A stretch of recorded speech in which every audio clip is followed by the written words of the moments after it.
All right, continuing on with the Salvadoran move for turn 4. And it is a clear turn, so all available air units can move around freely. You can see his units that have turned sideways. Salvadorans are the ones that are blue, have moved. And he's bringing out some assets. Now, all his restrictions on movements end on turn 4, so he doesn't have to roll for units to move. All of his brigades can move, and all pretty much the gloves have come off, and the Salvadorans are ready to react to the invasion. They had restrictions that were supposed to simulate, the surprise factor, but they are gone now. You can see they're starting to move his units towards. It looks like a border here. I do see an attack going against my trenches. I don't know how good it'll be. I'm pretty well dug in there. He does have a lot of column shifts going on.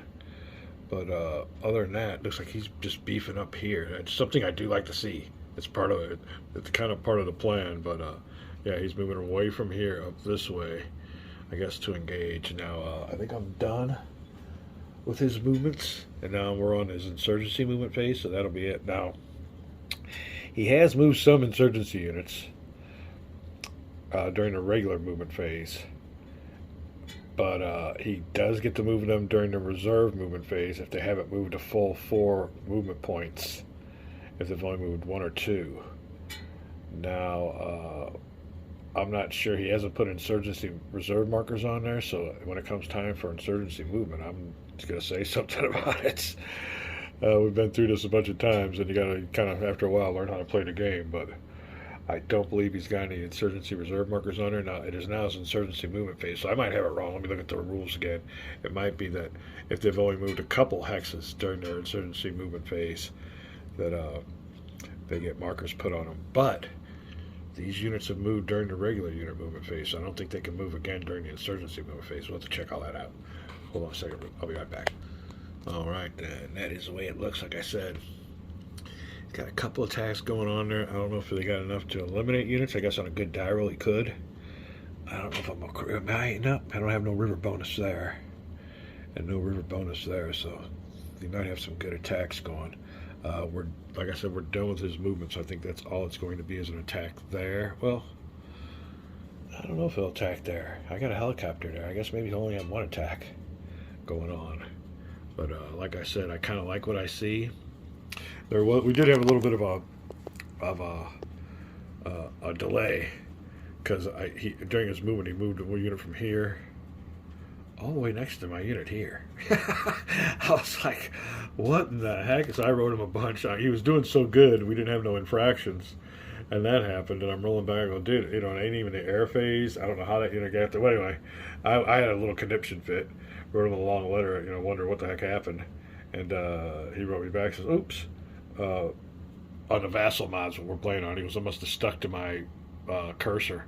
He goes, he didn't even know he moved it. He goes, just moving back. I was like, oh, that's a relief. Because I thought for sure, I'm like, oh, here we go again with these rules and fractions. But no, yeah, he had a ground unit here.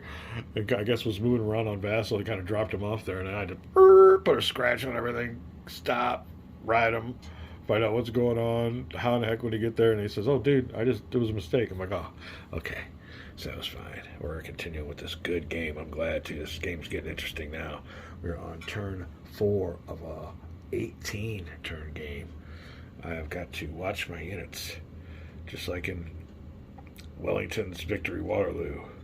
Those units are precious. So far, though, I've only lost. I've lost an entrenchment, which is really valuable, but only one regular unit. So now this insurgency unit I lost can come back. All insurgency units can come back, but other than that, I really ain't losing that much on units. I got to watch and see what the results of the combats are, but only one victory point down. And like I said, there is a plan, and we do like that he's doing this. So we'll be right back. All right, we're going to talk a little bit more about. Whoa, no way. Oh, okay. I was going to say I'm losing storage and it's down to 5 seconds. That's another thing. I don't know what happened to my storage. I've erased everything, but my storage has went down to like 2 or 3 minutes now. So I guess we got to publish. I restarted it and everything and emptied out the trash, everything. And I got maybe 8 minutes of recording time, so it shouldn't have any effect. It just makes me, maybe it's over obliviating meter. Don't let me get too long-winded. I want to look along the border here. There are political considerations with these units as to where they can go on this map. I just had my point. Okay, here's the border. This is Honduras, and it comes all the way here to Nicaragua. This little number here is the Nicaraguan radar range.